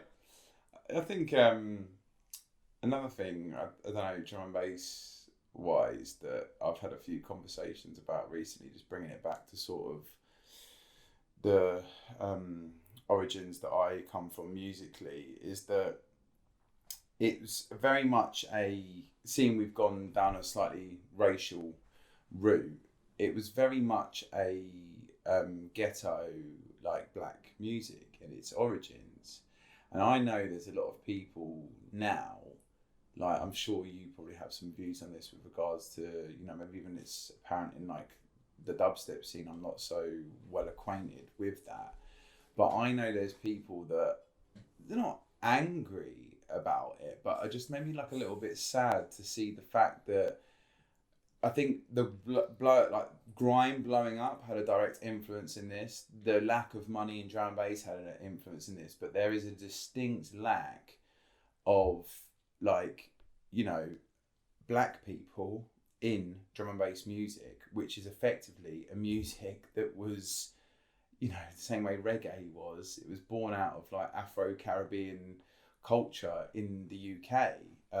You know, I'm trying to tiptoe very carefully here, but, like, No, I know what you're saying. Yeah. I live with John Galaxy, and, like, me and him talk about it because he is literally one of the few up and coming black artists in drum and bass. And for me, as a person who is an advocate of multiculture, and the one thing, this is why I fucking hate the sort of ignorant Brexit argument, is because the one thing that I've always loved about the UK is our willingness to accept, you know, different ethnicities. And I think it's part of the beauty of the UK has been that we have a multicultural society.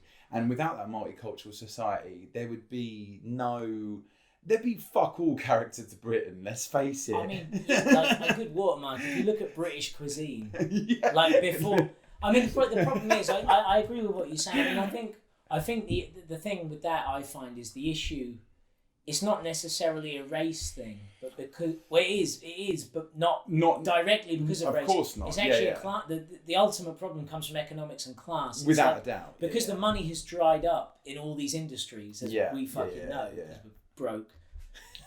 We're going to set up a Kickstarter. Please send us money. Because everyone's fucking skint. Like, the only people that can get into the game and afford to stay in long enough to make a dent are people that are, like, white middle class in Britain, got rich parents, got them a flat in London, all this shit. Not necessarily all, but largely, to stay in the race long enough to make a dent, you need some financial backing because there's no money at the bottom end. And that, obviously, economically, because of the nature of our country, is you're more likely to be in a better position if you're white and middle class than if you're kind of first generation. It's kind of like, I think, and the problem is sad. And so much, we're like, people go, like, we're such a multicultural society, and we are. But you know, unfortunately, it's only because we stole everything off those people in the first place. Yeah. Like, the empire, it's an interesting, I'm not an expert on it. Uplifting listening for you lot, guys. Sorry, everyone. Like I said, I'm not an expert. But It's true. the British Empire thing is weird because it's like all the economic stability we had growing up is a runoff of everything we took from all the people we exploited. Without a doubt, yeah. It's complete bullshit. And it's also the reason a lot of people are here, like the Windrush generation and everything, who have obviously now been totally fucking shafted back the other way. That was all as a result of empire. That everyone migrated here. So it's like our multiculturalism is almost like a fucking slap in the face of everything we took from them in the first. Like, it's a result of effectively our history as let's like the term that was coined terrorist, because effectively... Oh, mate, we ran being terrorists. We were the terrorists. We were the number one. We now it's use ridiculous. I love the the irony is I too feel much we're either to going bear. to get fucking burnt alive or fucking beat up if we continue on this route. But like the whole Brexit thing, as people are talking about the economy collapsing, people are going, well, British Empire, British spirit, all that, and it's like, fuck off. well, yeah, but also it's like that our money was built on stealing other people's stuff, and then the argument for Brexit is Europe is stealing our stuff. So it's like you don't like the collective empire of the EU, but the British Empire, which is us nicking everyone's shit and going pay us a revenue, is better than Europe collecting everyone's stuff and saying pay us a revenue. And it's like, well, they're kind of the same thing, except that one's vaguely diplomatic, regardless of how well it does or doesn't work. To take it back to like a music perspective on this, do you ever listen to like Loki? Because for me, he is like, you know, one of his bars, like the biggest looters of the British Museum. And like he touches upon this stuff very deeply because I think he's, is he come from like, he's like Iranian or Afghani background. He's Arabic of he's got I think Arabic. he's Iraqi. I think he's I can't remember either. You know, we said we drank too much before we started this, but I mean, data retention's not my skill when I'm sober. Like, I'm not gonna lie. But he comes from like a place where it's such an interesting and beautiful viewpoint that he has on all this stuff because effectively we've been, you know, bombing his like home nations and been in war with his home nation for X amount of years, and it's like we claim to be this, you know, the sort of we claim to be the answer, or like I said, I love multicultural society, and you know, you called me out in a way because I didn't mean it in that context, and I meant it in the context you mean. I love the fact that we have all these differences and that there is diversity. I love that, but it has come from a place that effectively is so fucking dark, and it's still going on today, and it's just like it's just washed aside like it's nothing, and we're like, oh, you know, we're really good, and you know, we're the way that modern society should be operating. But actually the reality of it is that we're kind of underhandedly doing the shit we did before. We just got better at putting a cloak over it. Well, I think this whole, like, the kind of whole Brexit thing is sort of like, it's like, I kind of think, and again, I'm not a political analyst, I don't know a great... I have no idea whatsoever, but it's all based on opinion and emotion. Yeah, from my naive viewpoint as a person that just watches it like a car crash going, I don't know anything. It's like the dying gasps of empire, because you've got all these people running around going, we won World War II, we can win this. And it's like, but we united with the whole of Europe to win World War II, and now your World War II argument is based on us leaving Europe. And that's like, that kind of makes us Germany. If you want to get really basic, that makes us the party on their own. That's the like. But it's just I think the problem is people were given a yes or no question for something that the public shouldn't even have a vote on. I'm kind of on that old school staunch it's bad, opinion. isn't it? I don't know enough. I personally, like, I did vote, but I don't feel confident. I couldn't sit there and explain why on every level financially I think it would be better to stay in the EU. Yeah. So it's like, maybe I just shouldn't be allowed to. Like, I mean, even though, like, well, I had to. You're intelligent, and you have a good scope, probably better but European scope than economics is not my fucking bag. Like, I talk about dubstep and drum and bass when my fucking mate's drunk in my friend's fucking laundry room. Like, I'm not necessarily the guy to have an opinion on whether we should be part of a 22 country trading bloc and all the rest of it. I think for me it was like, I know people are probably, apologies, they're probably turning... they checked out ages ago. Don't worry about them, they left ages ago. But like for me it was as simple, I did fuck all research on this, and I don't... someone can literally call me out if they want. I voted with my heart, and as soon as I heard the words, we would be better off out of the EU, that was it for me, because... Why do we want to be better off when we can be something of a greater good for people that maybe don't have as much as what we do? We have it pretty fucking good. I know, like, realistically, the problem I found with it was that the issues in the north and the neglected areas of the UK should have been dealt with pre-Brexit. If they had been dealt with pre-Brexit, I think we have a different vote. And that's my viewpoint on that whole political bullshit that we probably shouldn't be talking about. Sorry, guys. So we'll just delete this bit. It's fine. We can edit that. It's not a This problem. is specifically for our benefit, just to have a vent. I'll tell you what I do we're want to talk British, about. aren't we? Fuck that. We can bin that bit. Star Wars. Yes. Oh, let's, no. Let's have a Shit. Yeah, let's get into it, mate. Shit. We've got another 90 minutes of this Oh, podcast God, now. no. Hang on, let me get some drinks. Yeah. Let me get some drinks. We'll come back on Star Wars. Because I want to know your opinions on some stuff.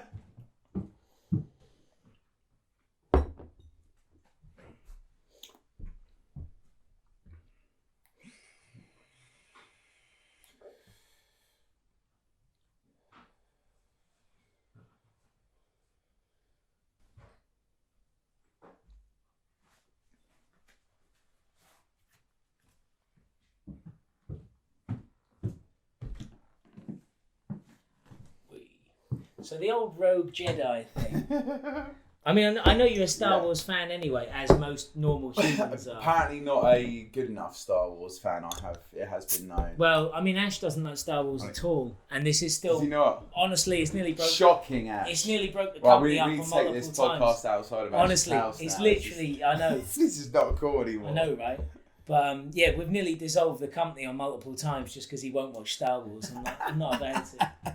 So where did the Rogue Jedi? So is Rogue Jedi a club night or just a thing, or what is it? Do you know what's funny is I never saw this this sort Podcast of situation. being so arduous. No, this situation arising because so many people have come to me and gone, "Yeah, your new Rogue Jedi night," and I'm like, "What? No, it was a Visionobi Presents night, and the boy band that we've started is called Rogue Jedi." Oh right. Oh, So. I didn't get that. I Do didn't get the you know memo. what? It was an oversight on my part. And honestly, the amount of people that come to me going, "Yeah, your Rogue Jedi night," and people just think it's a night. Just call it that. That's fucking much better than Visionobi Presents. Without a doubt, it 100% is. It literally, I kind of got someone actually approached me that was Pack London, and they wanted to do night. Like they were like, "You should, we should do nights. You can represent it. We'll call it something." And honestly, it was just a quick off the cuff thing and didn't have time to really think of a name, and it was just fuck it, we'll do Visionobi Presents. And it was, in retrospect, maybe I'll go back and do things differently, but at the same time, it is what it is and it's done. But the Rogue Jedi thing, the reason that was branded a bit bigger on that night was because it was the launch of a new project between me, Talim and Joe Raygun. And it's basically formed off the back of a 48-hour session at Talim's house. Always a good way to start. Always a good way to start, yeah. Like strictly professional manoeuvres as always for those that know me. And yeah, really, I've been coining that term for a while because obviously my name derived from, it was Obi-Wan Kenobi. That was the Obi part that I added, and really that was only added because... Oh, really? Yeah. I kind of assumed it was like Shinobi. Do you know how many times I've been called Shinobi? I just figured it was like... And I love that game, I figured, but that's I what I hate mean. it now. I figured it was a shit. No, it's a shit game. I was like, why is he named himself after the shittest game on Mega Drive? Yeah. It's fucking well it was actually... I was called Vision because I feel like I visualise my lyrics and I want to convey my vision to the world. Right. There was a DJ Vision. He was an up-and-comer. I don't know if he's still around. If he is, big up yourself. But it kind of came from that, and I was like, I want an individual name, man. I didn't get into this I wanted to create myself like a alter ego, an alias that I, could just do whatever the fuck I wanted to do and just actually be myself. And that was where it came from. And I was just obsessed with the Jedi concept. And yeah, that's where the Obi came from. I took it from Obi-Wan Kenobi, so it was just Visionobi, merged it together, and that was kind of the romance of it, really. It was using the Force, the mic, the lyrics in order to convey my vision, and that's the kind of romanticised version of my name. Was it the good Obi-Wan Kenobi, aka Alec Guinness, or Ewan McGregor in the prequels? It was which Obi-Wan Kenobi? Because that's important here. It was definitely, mate. The new films hadn't even come out. Oh, good. Luckily, that's correct. Yeah, definitely the correct. You've saved answer. yourself from the Alec guillotine. Guinness was the guy, and yeah. Although I think Ewan is actually one of the things that. Do you know what? shines No, out he's the only good thing. I will back it. He's the In only the good new- thing in the new ones. newer I films. say new ones. There's like been 10 since. that are largely Yeah, shite. And But progressively worse, apart from Rogue One. Rogue One, was right, great. this is controversial.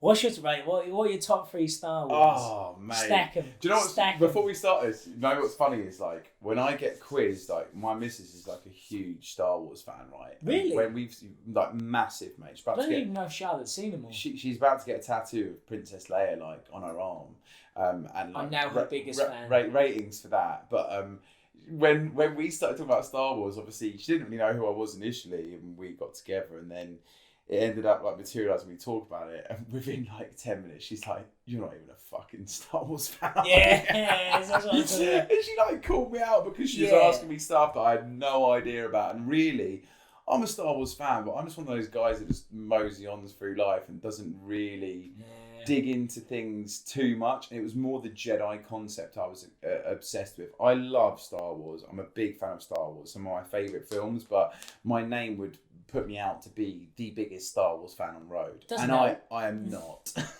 And I was, called out on that a while back by her. But I would say probably Return of the Jedi is it's number my 1, favourite. right? Yeah. 2. It would be, I'd say, A New Hope. Interesting. Yeah, right? Just because it was the start and it's the first one. And do you know what? I'd probably put Rogue One third. Right, okay. That's interesting. Do you hate Rogue One? No. Right, So my top 3 is that 1 is Empire. I think Empire Strikes Back is one of the greatest films. Like, that's actually a brilliant grown-up film. Yeah. Then 2 is Return of the Jedi. Because it was basically built to sell lunchboxes. But it's the most fun you'll ever have selling lunchboxes. And then 3, I might go Rogue One. Yeah. Okay, I think for me, that's probably the 3. Out of the new ones, I think A New Hope is... I actually would rate A New Hope below Last Jedi. And... below Last Jedi. Possibly, I hate to say it, right. Possibly even Force Awakens, mate. White noise, this is done. Nah, man. The Force, come on, man. It's not really good, right. So I've it's hugely problematic. Like the whole bit with Leia floating through space and not dying is one of the worst things ever committed to film. Mary Poppins. I think it's terrible, and there's too much that you can see a lot of them trying to pretend they're doing a Marvel film. Like they're trying to do that Marvel humour and the irreverent shit. Yeah. And that I think is terrible. But actually, I think as a film, it tries so much harder than any of the others to actually have a quality level to it. Like visually, it's brilliant. It's so well made, and I feel it has a point to it that the others just don't. Like Force Awakens is like someone put Star Wars on the jukebox in a pub. It's like a greatest hits CD of like his bits you love.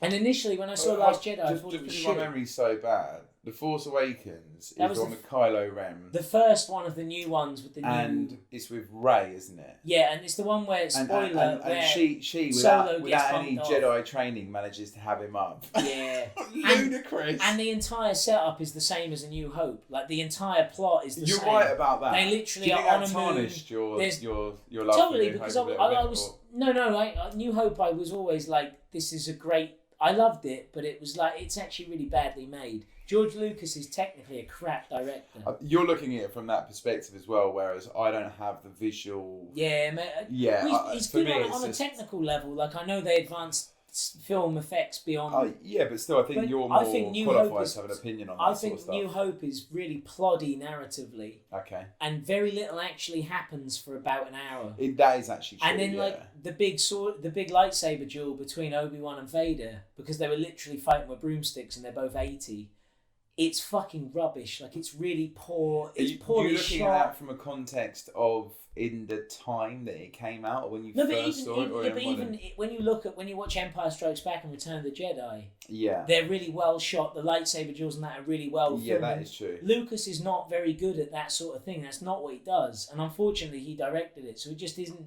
It's just not his... Do you think it also boils down to just poor Obi-Wan being an old man who can't build a lightsaber? Guinness is like the greatest thing in it, though. Like, Guinness's performance is without doubt fucking... That is true, It's like the cornerstone of the whole thing. When he disappears, I think that for me was, to become a that's what I mean. That's that totally was like... one thing that was the romantic But that's what I mean. Like, Lucas, the fact he came up with all that shit is brilliant. Yeah. But the way he shot it is not as impressive as the concept.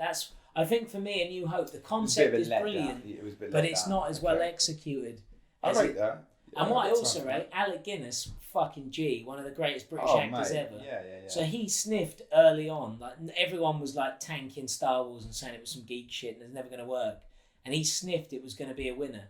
And they had like real big budget problems because no one would fund it. So he said to Lucas, he was like, you can take my fee back and I'll have a percentage of the box office. Yeah. Which obviously Lucas went for because he needed cash flow. Yeah. And that meant, like Guinness got like a couple of % of all Star Wars' gross. Didn't Harrison Ford do the same I thing? I think he might have done, or that might have been on the later ones. But similar thing. They because I know that the main thing that's been talked about is what's Skywalker's name?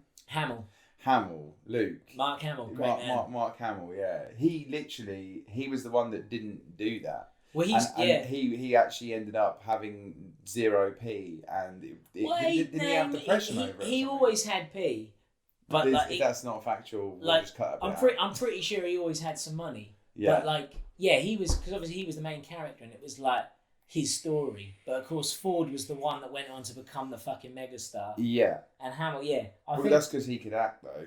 No, I think Hamill's. Thing is though, Hamill's. Come on. Yeah, but I know. He's not the best out of the cast. Yeah, but I would argue. I call it the Superman syndrome. Hamill's got the most boring character in the world to play, and Ford has got the slickest, coolest guy on earth to play. He's the scoundrel, isn't he? And exactly, and he's got all the good lines. And literally, Hamill's just like, I'm going to save the world. I'm a nice person, which is great in the real world, but on film it's fucking dull. And Superman's the same. Like you watch, Henry Cavill is not a bad actor. But those Superman films are like the worst shit I've ever seen. Yeah. And he's fucking terrible in them because he's just being earnest and like, I'm here to save the day. I'm a nice guy. And it's like, no one gives a fuck, mate. Like, there's a reason we all like gangster rappers, and it's not because they're earnest and shave every morning. Like, so what's funny about that is the irony is that you're sitting here next to someone who is like, I'm the nice guy rapper. Yeah, the irony's not missed on me. No, it's not. I was just trying to get in there before you. yeah. But no, you are the Henry Cavill of drum and bass. Oh no! Shit! Right, career done on this podcast. Anyway, I've got to go. I'll see you in a bit. Literally, signing out on that one. Last tune. I thought Last Jedi was an admirable. It wasn't a failure, but there's bits that are really bad. Is that the most recent one? Solo's more recent. If you want to get technical. God! Yeah, exactly. Don't even. Oh my god! Me and Mrs. tried to watch that like 3 times, and like I think she fell asleep like twice. It was late night, to be fair to her. She's like mad Star Wars geek, but like. It was just, it's honestly so bad. I saw it at the cinema and then I forgot I'd seen it and rewatched it. Side note, Jay Kenzo, we're having a fucking 4-hour discussion about this, bruv. Because I'm not having it, mate. Kenzo, he reckons it's all right, and we need to have a full on sit down with the recorder and just turn that into a podcast because I'm not. I'm coming out swinging. I thought him as what's the actor's name? I don't actually know. But he was brilliant. Unfortunately, he's quite good. He's got swagger. I also quite liked Woody Harrelson's part in it as well. Nah, he was just playing Woody Harrelson. Well, he was, but I think that worked. It was just the whole thing was just on the whole. No, I thought the main Alden Ehrenreich, who plays Solo, was like a really good example, like a really good version of what you would imagine Ford would be younger. I would definitely agree with that. I thought he nailed that. Unfortunately, the script had none of the spirit of Han Solo in it. They spent too long trying to explain all this fucking backstory shit that no one cares about. I quite like him and Chewbacca. That was when they met. That was a decent little moment. But yeah, the film was really boring. Like it's really just beige. Mate, it is a pretty very shit little film. happens and very little. Even the action scenes aren't very good. It's just. As Emily Clark plays his. Think so, yeah. Hers is a bit like. But even Bettany. Her part's a bit shit. You've got Paul Bettany as like Panto villain, and it's still boring. He's the best Panto villain. But that's what I mean. Pretty it's shit so in beige that. in it, yeah. Apparently he was brought in last minute though because. Really. So yeah, the direct originally this is what really annoys me about it. Originally it was going to be the directors were the directors of the Lego Movie. Wicked film. Yeah, that's what I mean. It's they're a duo whose name I've forgotten because we've been drinking since about lunchtime. Fuck. Anyway, don't worry about that. I'll dub it in later.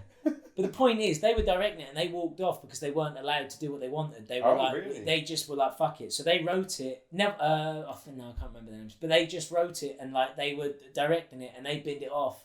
And it was quite late into production. Like they'd already been shooting for a couple of months when they left, which is unusual. Like to leave at that point, it's like Yeah. So they got in fucking Ron Howard, who directed Apollo 13 and The Da Vinci Code.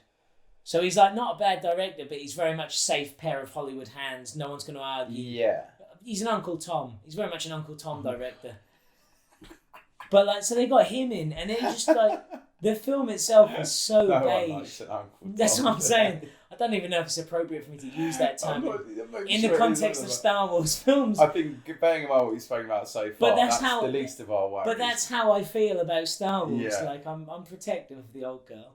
yeah. But yeah, and it's just fucking beige. It's just so forgettable. It's not even bad. It's just boring. What did you and think of the episode 1, 2, Oh my 3? god, they're horribly bad films. But you think But they're again, Lucas directed them. You leave him in charge, it all goes. But you badly. think they're like that much worse than because for me, I think they're actually- substantially worse What, than any of the new shit. No. Yeah, at least, Come on. yeah, but at least the new shit. A bit like when you see your favourite DJ and he's making mad experimental music. At least the new one's just new to play the hits. Whereas the old, the prequels are all like, it's just like someone wanking over CGI's abilities. That I think There's no plot, nothing You might be right happens. with that because And a lot of it undoes all the good stuff. you might be right with that because it came at a bad time where. It came at a bad time. But it did because the CGI at that time was shit. such a thing. Like, Yeah. I watched Lion King in the cinema literally. I've not seen that yet. Do you know what, mate? The CGI in that, I could be watching an Attenborough documentary. Yeah. It's fucking nuts. I literally left that cinema thinking, everything we live in. Can lions talk? No, I was like, everything we live in now could already be some alternate reality that somebody else has fucking programmed. Because the fact we can make shit look that realistic is nutty. Like, it just is. It's insane. But like, very, very clever. It was actually alright film, to be honest. I don't know. I just don't see the point. Like, The Lion King's like a great film. But I quite like the remakes of all, like the Yeah, Jungle I'm Book. I just quite like, enjoyed. Why bother? I just. But why not? Bring it into. Yeah, I know. I agree. The thing is, I'm just an old cynic, ain't I? Like, you know this. Like, I'm just there. Literally, it's going, like the cynicist the versus the positive. Exactly, that's what I mean. The returning theme. I'm just like, this is bollocks, isn't it? We should have never sat in a room together, I should we? mean, It was it's only always this. going to end up It's always going fisticuffs. to end this way. I just don't get it. Like, just make a new film that's actually good. Like, I do hear you on that. You've I got think that's a CGI valid- that can make a lion convincingly talk, which is possibly not necessary. But why And why horribly redo, unrealistic. Yeah, but why redo some shit like this? The amount of things I would love to see a talking lion do. I don't need to rewatch Lion King. 'Cause it was quite good anyway. Do you know what it boiled down to for me? Actually, it was touch and go because it got to a point where I literally was like, Rafiki has played fuck all part in this, and Rafiki is the fucking Don. Yeah. Like, where is and then all of a sudden, like almost right at the end of the movie, it rushes that whole bit of him Doing all the stuff. like showing Simba his father in the clouds and all that shit. But it rushes it. But I was like, thank fuck for that. They actually gave him so a that's all part. tucked in the back end. Of the... It actually is. Until the last See half what I'm hour, he saying? barely I even don't know. features. But then he gets his little fucking stick out, starts banging out some hyenas. If I want to get tinfoil hat, I think this is just Disney whitewashing their history. Like they're just cleaning up all the shit they did wrong in previous generations. That's what I think this Chalk whole the corpse, yeah, but it's like put the new, the tarmac yeah, it's over. like the new Aladdin. It's like, oh yeah, give the girl a song because we did that the first time round. Oh, Do you know what I mean? But it's literally that. It's like, isn't that like modern day life though? yeah, but that's what bothers me. Everyone's like, yeah, it's really good though because I enjoyed it when I was a kid. But it's like just them going, yeah, you know those crows that were like black exploitation? Yeah, just don't. Yeah, just leave them out. It's like that. And I think it's a bit. No, I think it's all a bit whitewashy. I think it's just Disney cleaning house because now they've bought everything. They now own 50% of cinema or some shit. Okay, on that note, let's take it to,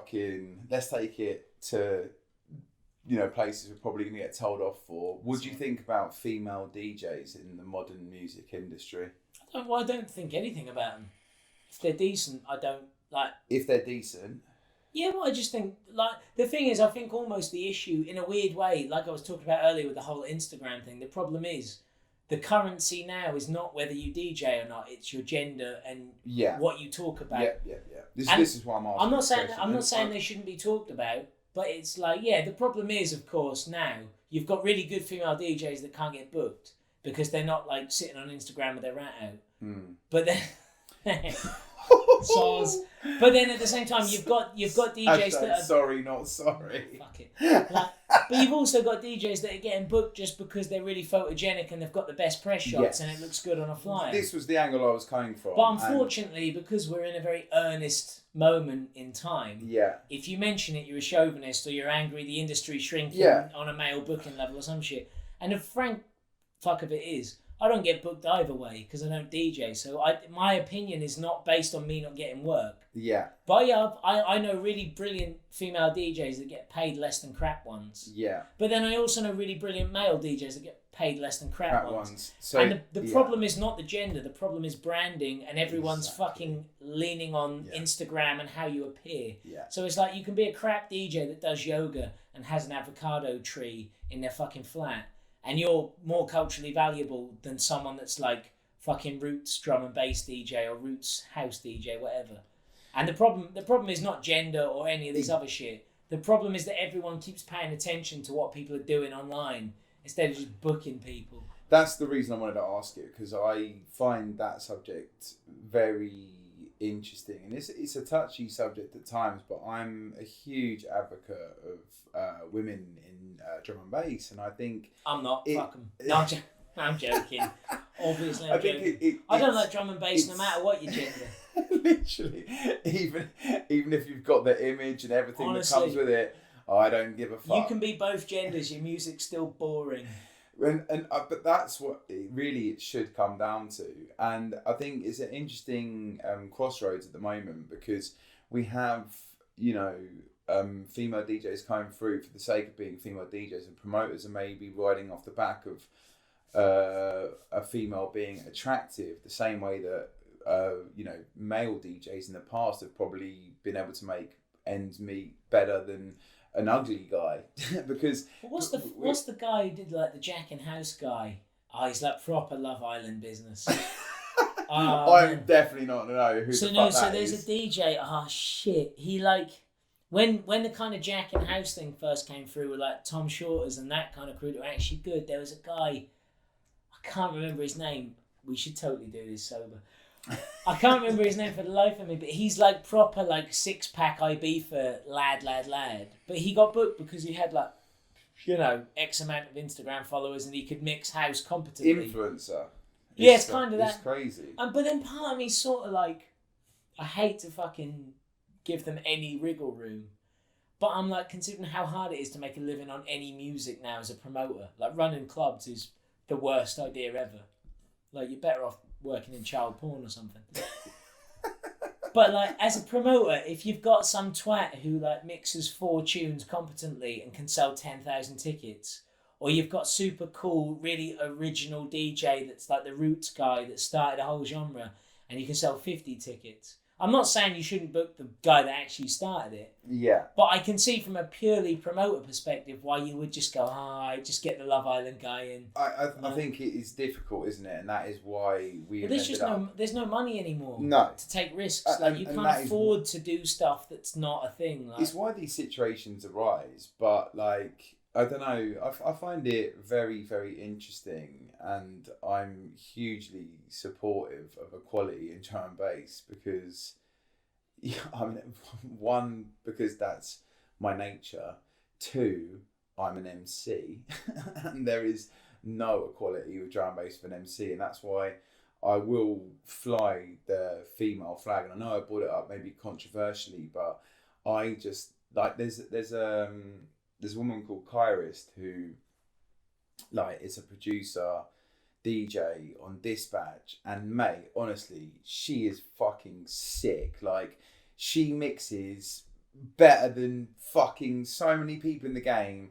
Her production is so tight. She's like the queen. I call her the queen of the rollers. I think I coined that term. I have a terrible memory. If it wasn't me, shoot me, calm. But Well, either way, you're getting cancelled on Twitter because you just gendered her by calling her a queen. So, like, the fact you've even brought gender into it makes you a piece of shit. So, it doesn't matter that you're trying to help your mate out, you're a piece of shit now. It's a lose-lose situation this- that we're dangerously hopping around right now. But This is the... honestly, for me, it's just about talent and, like Sweet Pea as well, Sick. There's so many awesome female DJs and female vocalists in drum and bass that are honestly incredible artists and that are booked in their own right out of their talent.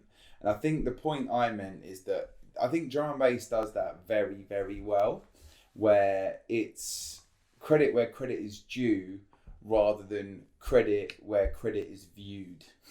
Well, I think it's not about image. It's about actually you've got talent, and we're the drum bass industry is, built on equality. It always has been about that for me, and acceptance, and the multicultural society that it epitomizes. Just it all adds to this pool of just like people doing it for the music and earning their spot, like rightfully not out of their gender.